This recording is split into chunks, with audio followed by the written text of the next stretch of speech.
Once upon a time in a small village, there lived a tailor named Elias. He wasn't wealthy, but he had a talent for creating the finest clothes. People from all around came to him, asking for beautiful dresses, suits, and robes. Each garment Elias made seemed to bring out the best in whoever wore it. One day, a traveler arrived at Elias's shop with an unusual request. He asked for a set of clothes, but not just any clothes. He wanted a garment that would make him invisible. Elias was puzzled. "Invisible?" he asked. The traveler nodded and explained that he was on an important journey and needed to pass unnoticed through dangerous lands. Elias thought long and hard about the request. He had never made such clothes before, but he was always up for a challenge, so he agreed.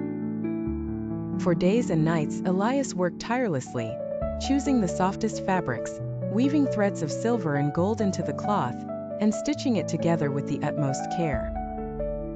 Finally, he finished a long flowing cloak, shimmering like the morning mist. The traveler returned, eager to see his new invisible cloak. Elias handed it to him with a smile. The traveler put it on and looked in the mirror.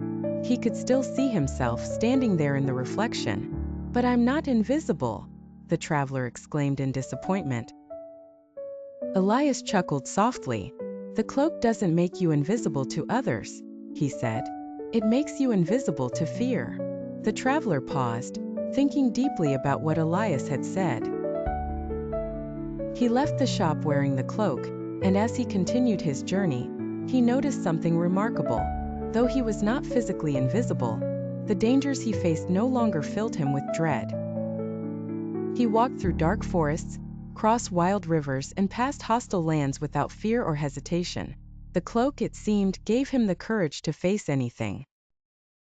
Elias's reputation grew, but not for making magical clothes. Instead, people said his garments had a way of bringing out something hidden inside each person: strength, confidence, or even kindness. It wasn't the fabric or the stitching that made his clothes special.